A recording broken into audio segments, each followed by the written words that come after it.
আসছি আমাদের দেশমাতা আজ আমাদের মাঝখানে নেই। জাতীয় হতাশায় তার রুহের মাগফিরাত কামনায় আমরা তার জন্য দোয়া করেছি, কোরআন তেলাওয়াত করেছে। আমরা আসছি তার রুহের মাগফিরাত কামনায় জন্যে। আল্লাহ তাআলা মহান রব্বুল আলামিন যাতে জিয়া পরিবারকে সুখে শান্তিতে রাখে এবং জিয়াউর রহমানের আদর্শকে এবং দেশনেত্রী খালেদা জিয়ার আদর্শকে মাইলফলক করে যাতে আমাদের বর্তমান চেয়ারম্যান জনাব তারেক রহমান দেশ পরিচালনা করতে পারে, সেই জন্য আমরা এখানে দোয়া করতে আসছি। আল্লাহ জানে আমাদের দেশমাতা বেগম খালেদা জিয়াকে জান্নাতুল ফেরদৌস নসিব করেন, আমিন। বেগম জিয়ার কোন স্মৃতিটা আপনার বেশি মনে পড়ে? বেগম জিয়ার স্মৃতি বলবার গেলে তো স্মৃতির কোনো শেষ নেই। এটা জাতি ভালো করে জানে, আমি কি বলবো, আমার বলার মতো কোনো ভাষা প্রকাশ করার মতো নেই। ওনার স্মৃতির কোনো শেষ নেই, জিয়া পরিবারের স্মৃতির কোনো শেষ নেই।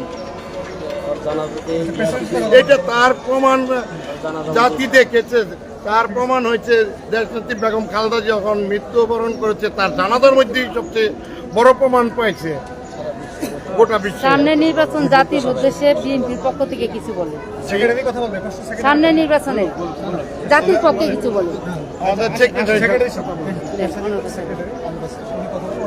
আপনার নাম পরিচয়? আমার নাম মোহাম্মদ জাকির হোসেন, বাংলাদেশ জাতীয়তাবাদী পেশাজীবী দল কেন্দ্রীয় কমিটির সাধারণ সম্পাদক। আমরা আজকে এখানে আসছি আমাদের গাজীপুর বাংলাদেশ জাতীয়তাবাদী পেশাজীবী দল মহানগরের আংশিক কমিটি আজকে এখানে আমরা এই মাজারে আসছি। আমাদের মরহুমা বেগম খালেদা জিয়া আমাদের মা, ওনার কবরে আমরা ফুল দেওয়ার জন্য গাজীপুর মহানগর কমিটি এখানে আসছি।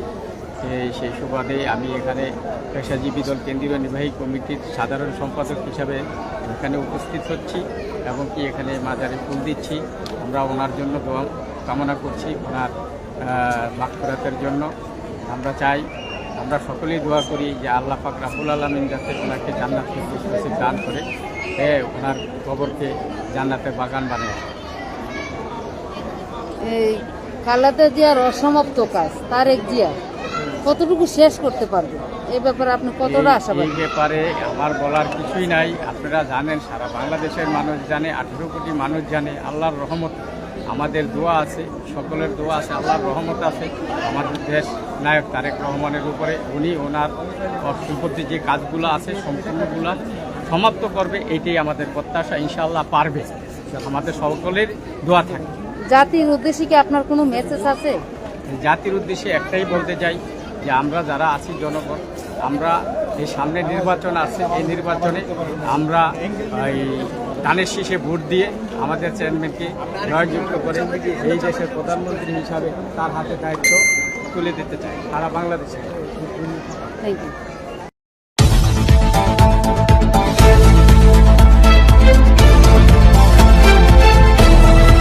সময়ের দেশ।